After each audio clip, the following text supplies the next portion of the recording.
Colleagues ہیں جو ان کو وہ امبیرس کریں. بالکل. اس لیے یہ چیز تو نہیں ہے.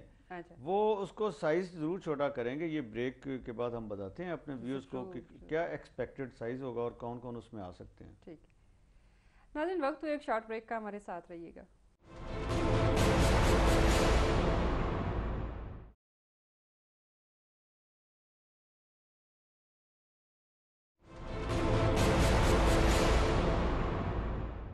ویلکم بیک ناظرین. جی بھائی صاحب، یہ تو تھی کابینہ کی بات ہو رہی تھی. اچھا یہ بتائیں کہ جو صوبوں میں کیبنٹ سائز ہے کیا اس کو بھی کم کیا جائے گا؟ کیونکہ وہاں پہ بھی تو بڑی بڑی کابینہ ہیں. ویورز کو بتانا چاہیے کہ اس وقت فیڈرل کیبنٹ کا تو جو سائز ہے نا، ایک تو یہ میں بتا دوں کہ تاریخ کی سب سے بڑی یہ کیبنٹ نہیں تھی پاکستان کی تاریخ کی. اس سے بڑی کیبنٹ ایک کیئر ٹیکر کیبنٹ تھی بلک شیر مزاری صاحب کی. لیکن جو ریگولر کیبنٹس ہیں وہ سب سے بڑی شوکت عزیز صاحب کی تھی، جس میں 59 منسٹرز تھے. اچھا 15 وہ سب سے بڑی کیبنٹ تھی. اور اس کے بعد 7 ایڈوائزرز اور ملا جلا کے وہ کچھ 70 کے قریب بنتے تھے. پھر یہ ہے کہ اس وقت جو ڈویژنز تھے، جب کیبنٹ ہوتی ہے نا، کیبنٹ کے منسٹرز کے حساب سے کمپیٹیبل آپ کہہ لیں نمبر آف ڈویژنز بھی بڑھائی جاتی ہے. تو اس وقت کو 42 ڈویژنز بن گئے تھے. اب جتنے ڈویژنز بنتے ہیں مینس کے آپ کہہ لیں کہ منسٹریز جتنے ڈویژنز بنتے ہیں اتنے آپ کو پارلیمانی سیکرٹریز بھی رکھنے پڑتے ہیں. پھر اسٹینڈنگ کمیٹیز بھی بنتی ہیں قومی اسمبلی کی اتنی. پھر اس کے بعد سینٹ کی اسٹینڈنگ کمیٹیز بنتی ہیں، وہ اتنی نہیں ہوتی لیکن وہ بھی ایک کافی ریزنیبل نمبر ہوتی ہے. تو اوورآل جو برڈن بڑی کیبنٹ کا ہے وہ صرف یہ نہیں جو نظر آ رہے ہوتے ہیں منسٹرز، ان کے ساتھ جو اسٹینڈنگ کمیٹیز، پارلیمانی سیکریٹریز اور اسٹیٹ منسٹرز، یہ سارا کچھ جو ہے نا یہ بہت بڑا برڈن پھر ان کے ساتھ اسٹاف بھی ہے ڈیفینیٹلی سارے کا سارا جو، اور اس کے بعد ریزیڈنسز ہیں، فیسلٹیز ہیں، یوٹیلیٹی کی فیسلٹیز اور باقی اس طرح کی جو ساری پی او ایل کی فیسلٹیز ہیں وہ بھی اس میں آ جاتی ہیں. تو یہ جب کیبنٹ بظاہر جو فرنٹ پہ آپ کو نظر آ رہی ہوتی ہے نا، اس کا سائز جب آپ دیکھتے ہیں تو اس کے ساتھ جو پیچھے سارے لوگ ہیں جو اور اس کی آپ کہہ لیں کہ ایک لازمی تقاضا ہوتا ہے وہ بہت بڑا سائز ہو جاتا ہے. شوکت عزیز صاحب کی جو کیبنٹ تھی وہ 59 اس میں تھے منسٹرز، وہ سب سے بڑی تھی. اور شوکت عزیز صاحب جو شجاعت حسین اور پریزیڈنٹ مشرف کو اس وقت جو پریزیڈنٹ تھے مسلسل کہتے بھی رہے کہ جی اس کو سائز جو بہت بڑی کیبنٹ ہے اس کو چھوٹا کرنا چاہیے. وہ چاہتے تھے کہ 30 کے قریب اس میں ارکان، لیکن وہ نہیں کر سکے چونکہ یہ ان کو الاؤ نہیں کرتے تھے. اب سیم پرابلم پیپلز پارٹی کو بھی فیس کرنے پڑیں گے یہاں پہ. اگر وہ بھی اس کا سائز چھوٹا کرتے ہیں، ان کے الائڈ جو ہیں پارٹی میں جو پریشر گروپس ہیں، بڑے گروپس ہیں، ان کو کیسے اکاموڈیٹ کرنا ہے، جو بگ گنز ہیں ان کو کیسے اکاموڈیٹ کرنا ہے، یہ ایک ایشو ہوگا. اور سیم جو ہے صوبوں میں بھی ہو رہا ہے. اب صوبوں کا آپ نے پوچھا تو صوبوں کا میں یہ بتا دوں ویورز کو کہ اس وقت پنجاب میں نو ڈاؤٹ کیبنٹ سب سے چھوٹی ہے. حالانکہ اگر 11% والا فارمولا بھی اپلائی کیا جو آرٹیکل 130 کے تحت کانسٹیٹیوشن میں صوبوں کی جو صوبائی کیبنٹس ہوتی ہیں اس میں یہ ہے کہ 15 سے زیادہ منسٹرز نہیں ہونے چاہیے، یا پھر یہ ہے کہ 11% ہونا چاہیے ٹوٹل جو اسمبلی کی اسٹرینتھ ہے اس کا. تو پنجاب میں آپ کہہ لیں کہ وہ اس کے چھوٹی کیبنٹ ہے، اس حساب سے یہ اس کو ڈبل بھی کر سکتے ہیں اگر چاہیں تو. لیکن یہ ہے کہ وہ اب اس سے یہ بھی ایلیگیشن لگتا ہے جی وہ چیف منسٹر نے اپنے پاس 10 محکمے رکھے ہوئے ہیں. بہرحال جو بھی ہے وہ برڈن انہوں نے اپنے اوپر لیا ہوا ہے. پنجاب میں کیبنٹ سائز بہرحال جو ہے وہ چھوٹا ہے. لیکن سندھ میں الا ماشاء اللہ 47 منسٹرز ہیں اور ان کے ساتھ 17 ایڈوائزرز تھے. ان میں سے 12 انہوں نے فارغ کیے ہیں، تو وہ بھی منسٹر کے سٹیٹس کے تھے. تو یہ ٹوٹل ان کی تعداد 64 بنتی تھی، لیکن 12 انہوں نے ٹرمینیٹ کر دیے ہیں. تو اب ایون دین باقی جو ہیں وہ ٹوٹل اگر دیکھیں جو منسٹر سٹیٹس وہاں پہ انجوائے کر رہے ہیں وہ 52 ہیں. اور بلوچستان تو ہے اللہ ماشاءاللہ بہت ہی آگے ہے. ان کے جو ہے 55 ان کی اس میں صرف ایک اپوزیشن کا بندہ ہے، وہی لیڈر آف دا اپوزیشن ہے، وہ بھی منسٹر کا سٹیٹس انجوائے کرتے ہیں اکارڈنگ ٹو آپ کہہ لیں کانسٹیٹیوشن. ان کو منسٹر کا سٹیٹس ہوتا ہے. وہاں پہ 100% جو ممبرز ہیں ان کو منسٹر کا سٹیٹس حاصل ہے، وہ منسٹر کی شکل میں یا ایڈوائزر کی شکل میں یا اسپیکر کی شکل میں یا ڈیپٹی اسپیکر کی کسی نہ کسی شکل میں ان کو 100% لوگوں کو منسٹر کا سٹیٹس حاصل ہے. اور اسلم رئیس انیق صاحب کا کہیں پروگرام نہیں ہے اس کو چھوٹا کرنے کا. ہاں البتہ NWF میں جہاں پہ جو کیبنٹ سائز ہے وہ ان کی ٹوٹل جو اسمبلی کی اسٹرینتھ ہے اس کا 24% ہے. بلوچستان میں 72% ہے اور وہاں پہ 24% ہے. سندھ میں 21% ہے. اور وہ ضرور اس کو امپلیمنٹ کرنے کا ارادہ رکھتے ہیں. انہوں نے انٹینشن شو کی ہے، اب وہ کرتے ہیں نہیں کرتے یہ بات کی بات ہے. لیکن انہیں انٹینشن بہرحال شو کیا ہے کہ وہ اس کو چھوٹا کریں گے. تو یہ صوبوں کا حال ہے. وہاں پہ بھی یہ سائز چھوٹا ہونا چاہیے کیبنٹ کا, تاکہ یہ ہے کہ اوور آل ایک یہ میسج آئے نیچے کہ کیبنٹس جو ہیں وہ اس کو ریشنلائز کیا جا رہا ہے, اس کی رائٹ سائزنگ کی جا رہی ہے, جتنے ریکوائرڈ لوگ ہیں جتنے ضروری ہیں وہ صرف رکھے گئے ہیں. اس سے زیادہ دیکھیں امریکہ کی کیبنٹ آپ کو پتا ہے صرف 15 ممبر کی ہے. تو یہاں پہ جو کیبنٹ ہے اس کا اللہ ہی حافظ ہے, یہاں پہ کوئی اس کی حد ہی نہیں ہے. یہ صورتحال ہے. ٹھیک ہے بھائی صاحب, میرا خیال ہے کہ اب ہم اپنے ویورز کو دوسری خبر کی طرف لے کے چلتے ہیں, جس میں زرداری صاحب نے تمام سیاسی جماعتوں کو گول میز کانفرنس کی دعوت دی ہے. نہیں, اس میں مجھے ایک ایڈ کرنا ہے کچھ. کیا؟ چونکہ توقع یہ ہے کہ کل کیبنٹ, نئی کیبنٹ جو ہے وہ اوتھ لے گی. اچھا. تو ویورز یہ ضرور چاہیں گے کہ ان کو یہ بھی پتہ چلے کہ اچھا جی وہ کیا بن رہی ہے. اچھا. یہ ایک خبر اس کا جو ہے نا حصہ میرا خیال ہے ویورز کا رائٹ ہے ان کو بتانا چاہیے.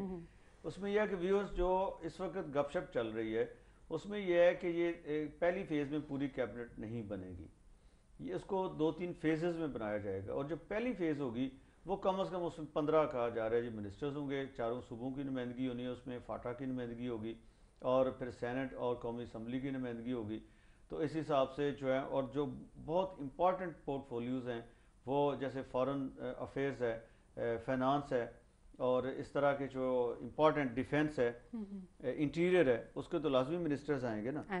تو جب وہ آئیں گے تو آپ دیکھیں کہ وہ منیمم ایک ریکوائرڈ جو اسٹرینتھ ہے انیشلی وہ 15 کے قریب منسٹرز جو ہیں, منسٹر اور مے بی اسٹیٹ منسٹرز بھی اس میں شامل ہوں کچھ, وہ آئیں گے. اب اسٹیٹ منسٹرز کانسٹیٹیوشن کے مطابق, یہ جو اب کانسٹیٹیوشن ہمارا, وہ ٹوٹل کیبنٹ منسٹرز کا جو سائز ہے اس کا 1/4 ہو سکتے ہیں. اچھا. اس حساب سے اگر پوری کیبنٹ بھی بنائی جائے تو وہ 48 یا کہہ لیں کہ 49 کی بنے گی, جس میں 39 کے قریب منسٹرز بنتے ہیں اور باقی اسٹیٹ منسٹرز بنیں گے. اچھا. اور اگر ایڈوائزرز اس میں لاتے ہیں تو وہ پھر اور وہ 5 ہو سکتے ہیں میکسیمم, لیکن وہ اس کے علاوہ ہو سکتے ہیں. ٹھیک. اگر کیبنٹ چھوٹی بنائیں گے, سپوز وہ 15 کی بناتے ہیں اس وقت, تو اس میں سے پھر اس حساب سے دیکھیں ریشو سے کہ کتنے منسٹرز ہوں گے اور کتنے اسٹیٹ منسٹرز ہوں گے. وہ 1/4 سے زیادہ نہیں ہو سکتے اسٹیٹ منسٹرز. ٹھیک ہے. تو یہ ایک طریقے سے آپ کہہ لیں کمبینیشن اس طریقے سے کا بنائی جا رہی ہے. اچھا. اب یہ ہے کہ اس میں گورنمنٹ کا فوکس کیا ہوگا.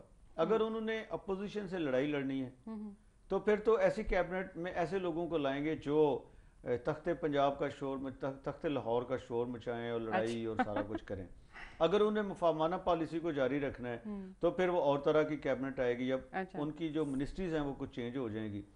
تو یہ اگر گورنمنٹ ویٹ کرے گی کہ اچھا فی الحال اب ہم اپنے جو ایسی ٹیم تشکیل دے لیں جو فیوچر میں مفاہمت ہو یا لڑائی ہو, دونوں صورتوں میں کام ہے, تو پھر کچھ اور طرح کے لوگ ہوں گے. ٹھیک. تو اس میں جو مین ایشو ہے جس پہ نون لیگ کو اگر ان کی بات مانی جانی ہے, آبجیکشن ان کو راجہ پرویش اشرف صاحب پہ بڑی آبجیکشن ہے, ان کو بابر اوان صاحب پہ بڑی آبجیکشن ہے.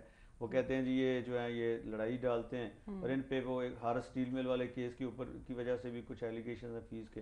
اور دوسرا راجہ پرویز اشرف صاحب رینٹل پاور پروجیکٹ والا جو ایشو ہے اس کے اوپر ان کے اوپر ایلیگیشنز, کچھ اور اس طرح کے منسٹر ہیں جن کے اوپر ان کو آبجیکشنز ہیں. ٹھیک ہے. تو وہ نون لیگ والے ہمارے پاس کام ہے. اور دوسری خبر ابھی میں جو لازمی 1 منٹ میں جو منیمم مجھے بتا لینے, میں اس کو بھی بات کرتا ہوں. شاہ محمود قریشی صاحب کا لازمی چانس ہے جی, قمر عثمان قائرہ صاحب اور نظر گوندل صاحب, ڈاکٹر حفیظ شیخ صاحب, فردوس عاشق اوان صاحبہ, ایک فیمیل منسٹر بھی چاہیے. تو اچھی بات ہے نا. اقلیتوں کے لیے شہباز بھٹی صاحب ہو سکتے ہیں ڈراپ ہو جائے, ان کی جگہ کوئی اور آ جائے. خواتین میں سے فردوس عاشق اوان صاحبہ نمائندگی جو ہے نا وہ کریں گی.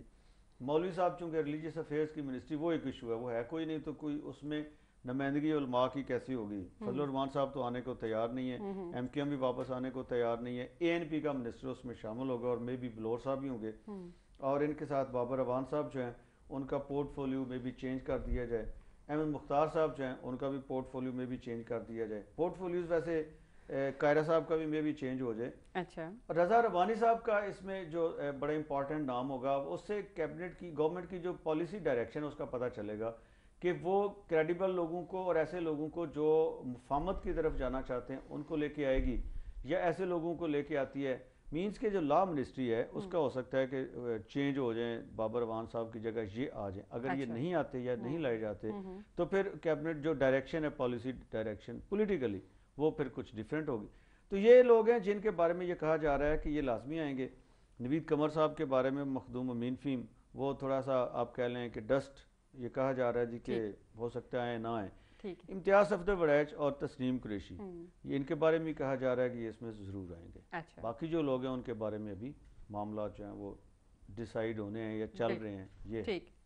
جی وڈائی صاحب، زرداری صاحب نے سیاسی جماعتوں کو گول میز کانفرنس کے لیے انوائٹ کیا ہے، تو کیا خیال ہے؟ اچھی بات نہیں ہے سیاستدان مل بیٹھیں گے؟ نون لیگ اور پی پی آلریڈی جو ہے اس وقت مذاکرات کے عمل سے گزر رہے ہیں. 2-3 چیزیں اس میں جو بڑی امپورٹنٹ ہے. ایک تو انہوں نے کہا ہے کہ یہ اس پہ ایک یعنی سیاسی اور معاشی ایجنڈا کوئی نہیں دیا، لیکن جو اس میں باتیں ہوئی ہیں دو وہ بڑی امپورٹنٹ یہ ہیں کہ وہ انہوں نے جو بات کی ہے کہ سیاسی اور معاشی جو ملک کو درپیش مسائل ہیں وہ وہاں پہ ڈسکس کیے جائیں گے.